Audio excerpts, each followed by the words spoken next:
All right, boys. It's another film review session here. Phil Mackey, Jeremiah Sirles, and Alex Boone. 2 out of the 3 of us played NFL football in the trenches for a combined 16 years.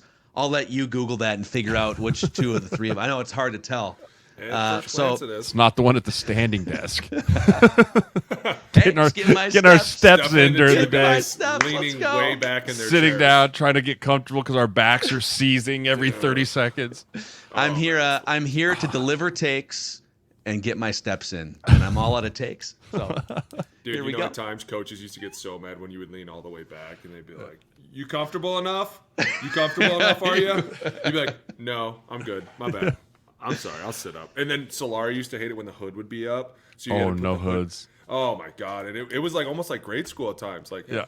everybody cozy in here? Yeah. Okay, cool. Why don't we all stand up now for the next hour? You'd be like, We had Do you an have- do you have- O-line coach. We had an O-line coach that used to make sure the AC was cranked as absolutely like hard as it could get cranked. And he'd always be like, "I want it like we're hanging meat in here, boys. Hanging meat."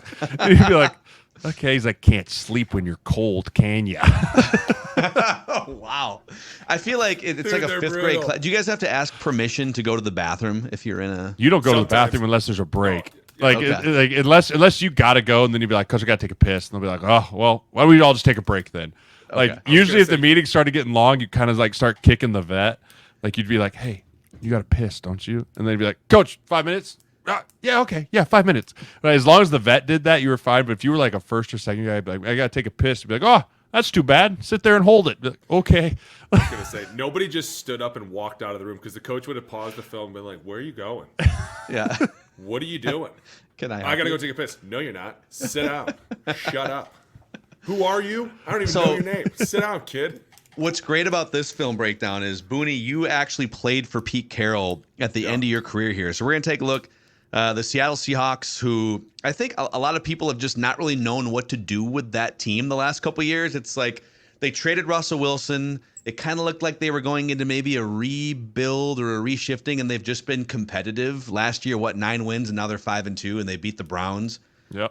So Booney played his last year, part of his last year with Pete Carroll in Seattle. I lived in Seattle for a couple years recently, and those fans are awesome and rabid, and it's a tough environment. So we're going to break down some offensive plays here from the Seahawks win over the Browns, and then a key defensive play late in the game that you guys can deliver your For commentary on here. We'll go. And I think this just full speaks to screen. Pete Carroll, dude. Because like you said, everyone thought they were going to go into a rebuild, but somehow they've still been competitive. It's who he is. Like, he could never openly be like, "We are a rebuilding team." He is the guy that is always like, "We are here to take over.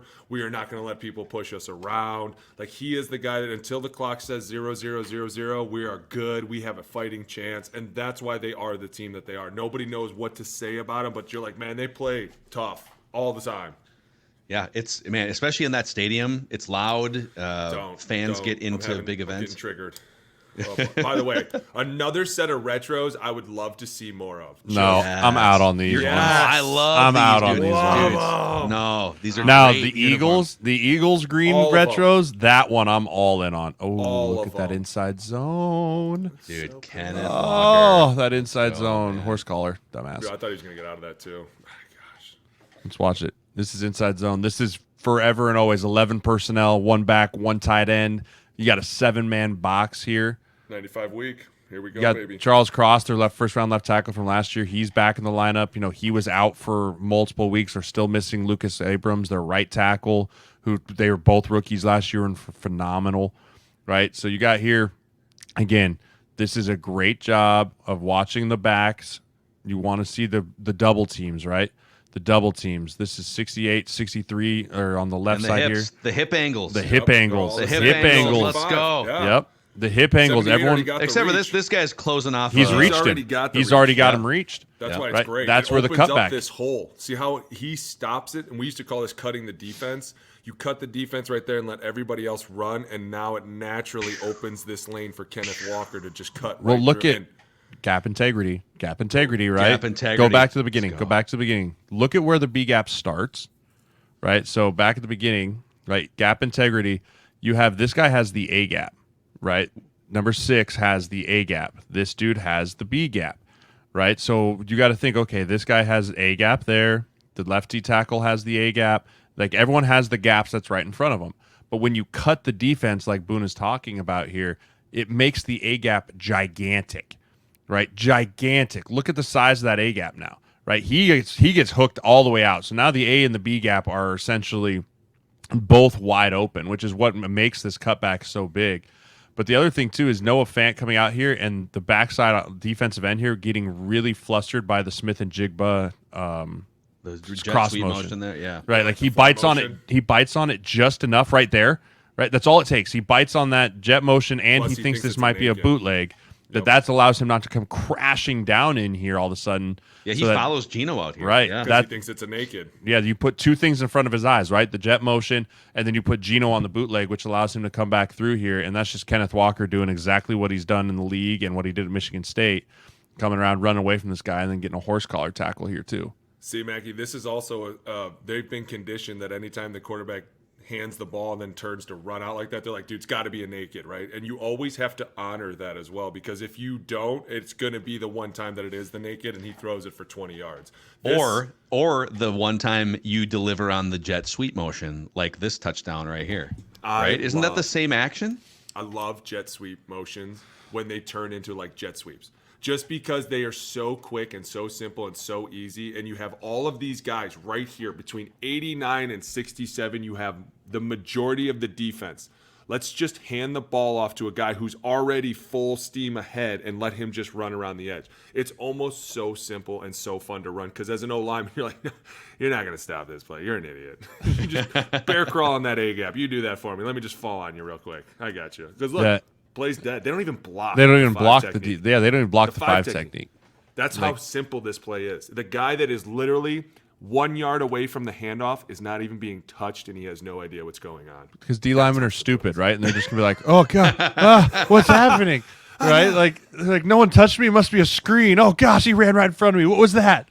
Hey, great job too of stopping and cutting it up, because so many guys you'll see try and continue to run up the field, and then it just gets kind of washed out to the side like east and west, and they want you to just put your foot in the ground and get north and south right now. Yeah, I mean, they leave the backside defensive end or the backside corner, force corner number one. They just leave him completely unblocked. They just down block everything here on the left side. Unblocked. Right. Yep, unblocked, and they take 78 and 89 out to push that gap so that they can press underneath. Because if those two guys want to dive underneath those blocks, then he does just continue it out to run to the pylon, right? But that's where you put Bobo's hands there and just say, hey, pick one. All right, Seahawks up 7-rip here. Too, by the first way. quarter. This is a good defense. Let's not sleep on these dudes. Yeah. Geno getting away from Geno. trouble. There's some Doing old some school Russ. Little quick little flick, huh? It is. Little Very move on the reminiscent. pocket. Here we go. Here it is. Max Play protect. action. Start running up there. Find the open man. There he is, Tyler Lockett. You notice. There's one thing I noticed about this game as I was going back and watching it. A lot of these deep shots and a lot of these chances where they kind of maxed up and went is when number 95 was not in the football game. Right? Like they would watch and be like, hey, Garrett's taking a breather. Let's dial something up. Right? Yeah. That's good coaching by them. That's them going, hey, we're going to have to make sure we're really smart about when we're singling up, because if you go back and look at this, they put the defensive end on the tight ends, both tight ends, right? So Noah Fant is going to actually cross back across the ball, number 87 over here. He's going to cross back across the ball, and then it's going to be a double team between number 84 and number 87 on this defensive end. If that's Myles Garrett, you don't even dream of doing that. Right. No. Like, that's not even in, like, if you do that, like, that's last year when, I don't remember, the Chiefs tried to do that against Hassan Reddick or something in the playoffs, and it was a sack fumble. Yeah. Right? Like, that's just not what you do here. And so they took their chances knowing, hey, Garrett's out of the game. Let's do a little cross motion here, a little play action, and try and get some down the field. And again, it just goes back to Geno being that mobile guy that's able to climb the pocket and deliver a good ball. 3rd and 12 here in the red. Here we go. On this next Where's one. 95? We're in the deep red. Boys. There he is. Down here. Where is he? I think he's over there over the left tackle. He's yeah, on the yeah, left, yeah, dude. yeah. Look at that. Look how He's fast already he turning turns the that corner. Yeah. He's fierce, bro. I'm Yeah, telling he you is. right now, within 2 steps, he's turning the corner. Get the fuck out of here. I would die to block that, dude. I want some. Oh, my God. I love it. Hey, this is another great job. This is so Seattle, right? Just find your way out of the pocket and wear 16. Because he is one of the guys that's going to be working in the back end for you. He has such a great feel of this game. And when I tell you that I talked to him, and I used to love talking to him because he is one of the coolest dudes and the most chill guys, but he has such a great awareness for where he needs to be to help the quarterback. And him and Geno clearly on the same page. And just Go back to the wide. this is how you have to get away sometimes, like we talked about, 95 on the field. You know he's going to disrupt. He's going to cause havoc. You having a quarterback that can get out of trouble and still feel and know where guys are is huge for them. I want to watch the scramble drill, right? Like, I don't think this was the actual route that Lockette was supposed to be throwing, right? Lockette right here. It's right here. Right, yeah. Right, he's going, I think he's on a breaking in route here to come across here. No, he does go out. He uses leverage here. And so this is just like right here, he feels it. He feels that scramble, right? He feels the quarterback moving, and he just does that little reverse pivot out. I'm telling right, you, like dude. that's the improv that Tyler Lockette brings, where he basically lulls this corner to sleep by thinking like, oh, this play's dead, and he sees out of the corner of his eye Geno rolling like that, and just puts his foot in the ground and reverse pivots out of there. Like a pick and roll. That was half the touchdowns I saw the Seahawks score in the Russell Wilson era. It All was the like, time. well, I'm telling it's you, off schedule now. So that's when they became the most dangerous, though. Like you almost wanted them to stay on schedule. Like the minute that they started moving around like this, because Tyler did have such a great feel for the field and he knew where everybody was and where he could go to get open, that they would just throw these all the time. And you would be like, there's no way you can cover this. What do I do? It's literally, it's not in the playbook. It's just them playing football. That's what makes it so hard. It's backyard, sandlot, dried up in the Pete dirt, Carroll, football. Dude. It's Pete going, hey, man, it ain't over till it's over. Keep running. All right, we got more where this came from here, too. Things kind of went sideways in the second half, and then they had to come back, which we'll show you. DK Metcalf looking like two humans out there, just so big. Just looks like the left guard. That wide. I'm not. Who are the biggest? So Derrick Henry, DK Metcalf, just in terms of Julio Jones back in the day looked like this too. Megatron. Dude, Megatron. Oh God. Yeah, let's go. So cover one. Instantly. You want the wide angle here? Yeah, start the wide. Here we go. Cover one. We already know. Like, hey, if we're taking a shot, here we go. It's the old. Are they covering Megatron 1-on-1? Let's see. Yep, they are. Here we go. Get him there. Break him out, just let him run, dude. Also, where's number 95, and what are we doing about him? Oh, he split out over the left tackle. Let's just line the running back over the top of the left tackle. Right. Right? Like, they're like, we got a new formation this week, This guys. is called bracket coverage on a defensive lineman. And by the way, what a chip. For a rookie, Zach Charbonnet, to understand this chip, that's a fantastic job by him. Nacho Dorito, get you some. That hurt. I guarantee you. Myles Garrett woke up in the morning like, I fucking hate you, dude. God. That's another one. Used to see the running backs come by and hit these dudes, and they would be like, all right, I'm going to get you back. You'd be like, oh, thank God I don't have to play out there. Speaking of Charbonnet, here's him getting some food. Dude. He was a surprise pick for me, for them to take him in the second. After already having Kenneth Walker, that was kind of a surprising thing for me.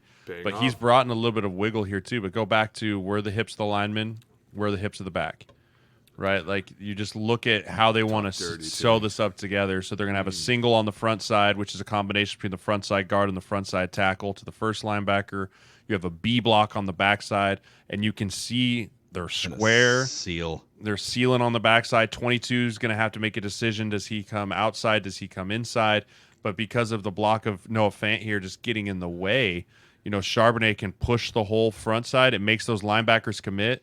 And then this whole block is made by number 87. Noah Fant does a fantastic job of just getting in the way. I think that's Desarius Smith, too. Like, that's a big man. Yeah. Zadarius, right? Yeah. It's a great job. And also of Charbonnet following that B block as closely as he could. Who is that over? Is that 75? Forsyth? Who's 75 over on the left, just burying number 6? Who is that? Boom. Left guard. Drive him. Drive him. Drive his ass. Drive him. Oh. Not gonna work here anymore. No white tees in the club.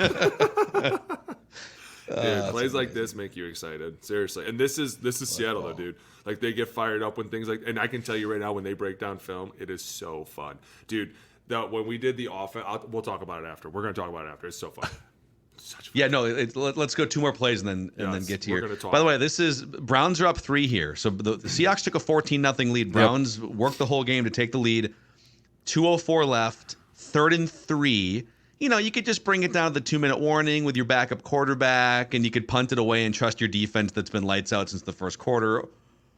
Or you could throw a pass play here and try to pick up the first down. First of all, stop. Go back. Dead giveaway that this is a blitz coming off the slot. Can you tell me why, Mackey? Come on, Mackey. The slot. A blitz coming off the slot. You're talking right here? Well, hold on. Yes. Yes, Why? that is the slot. Tell me why. So Can you tell me why? I'm Standing diagramming for the directly audience. behind him.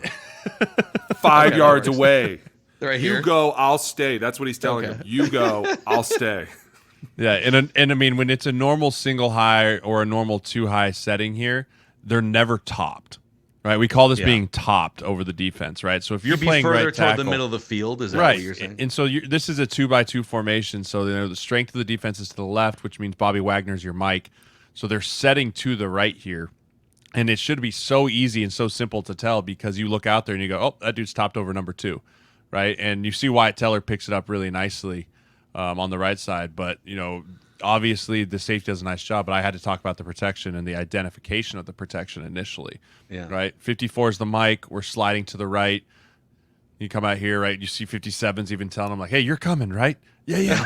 I'm topped, idiot. Okay. Am I going in? Yeah, I'm going to the A dumbass. gap, So- right? I long stick this.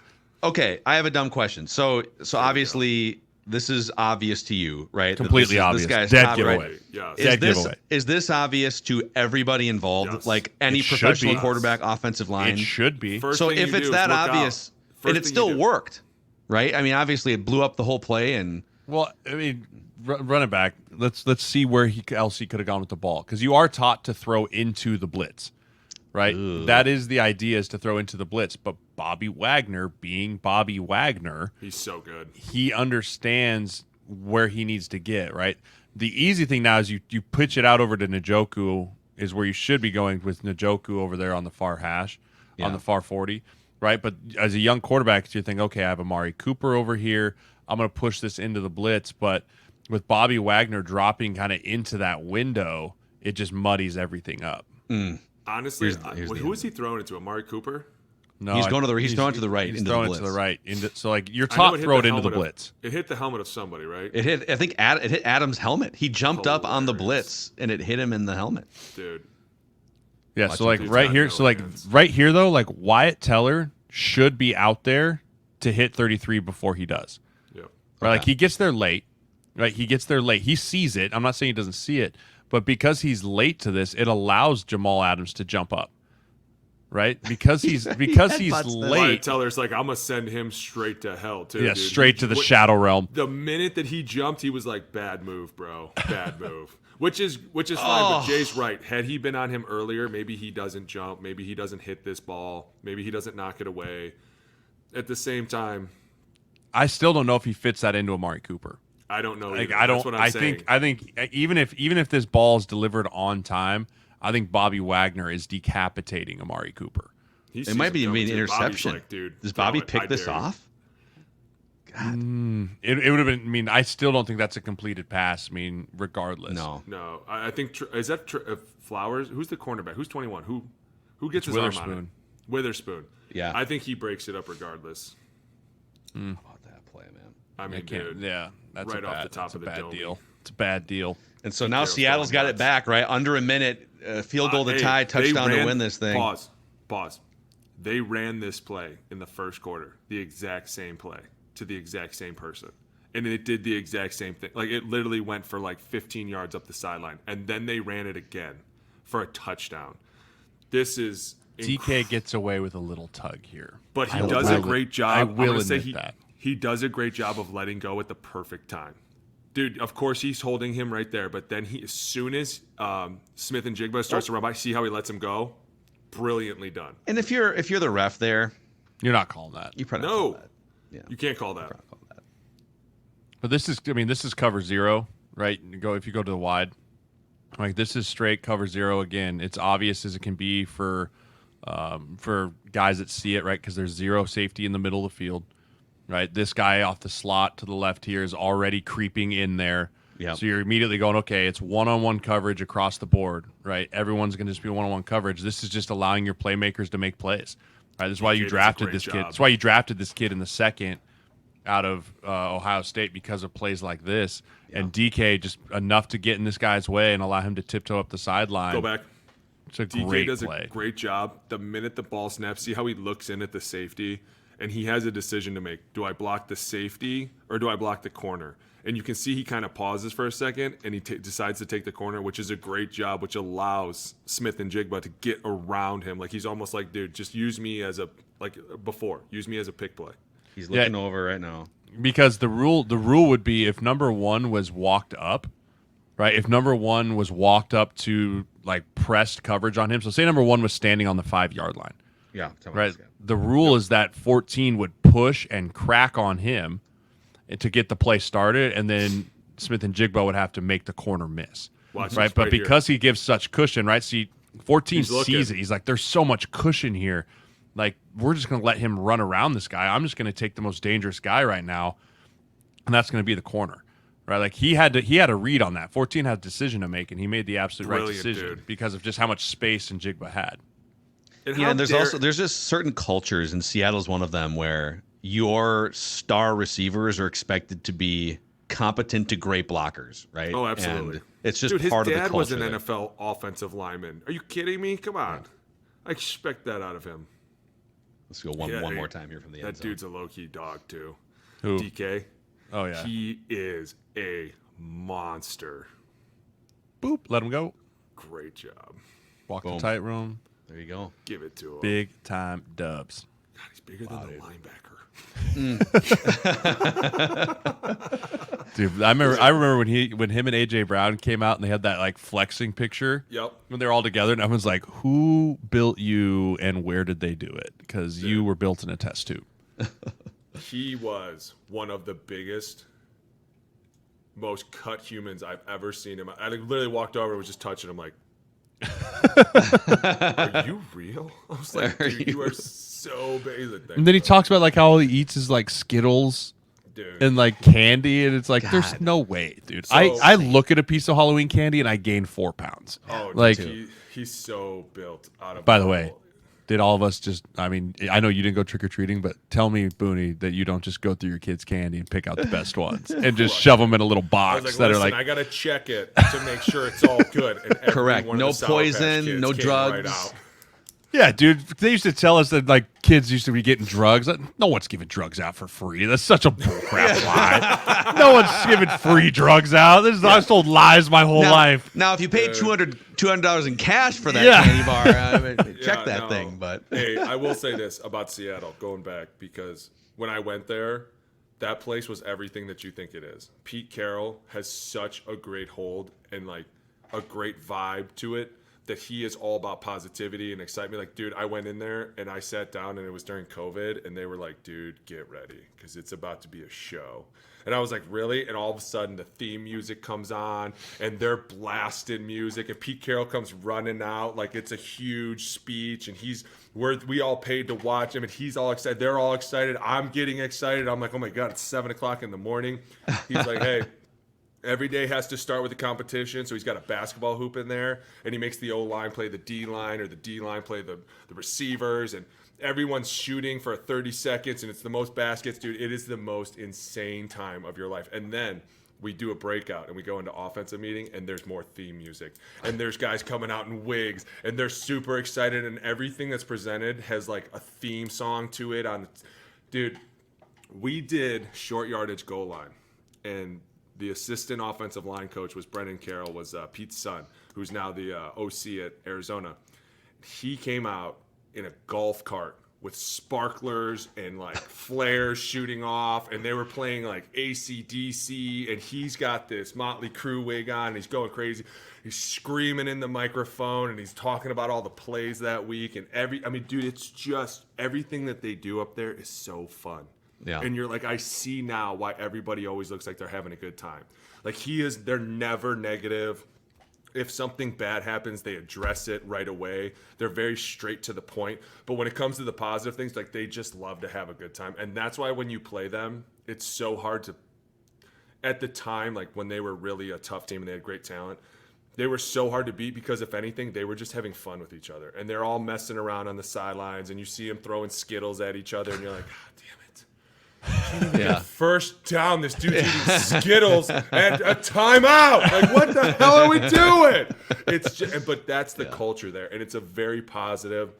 And when Russ was there, it was insane. I don't know what it's like now, but I know Geno's a great dude, and I wish him nothing but the best because he is a great dude. And that team, they just play so well together because they're all friends, and it's like we said before, it's not just the offensive line that gels. The whole team is super close with each other, and that's what's exciting to watch about them. Yeah. Man, yeah, and I think it explains why, when other teams might go into sort of a rebuild or a tank mode or whatever, they didn't. And here they are sitting, I believe, as we record this, they're first place in the NFC West right now over the San Francisco 49ers. So, dude, any awesome given Sunday, dudes. it changes. I can't wait to watch that game. Niners Seahawks. Oh, I can't wait whenever that game's on the schedule. Circle that one.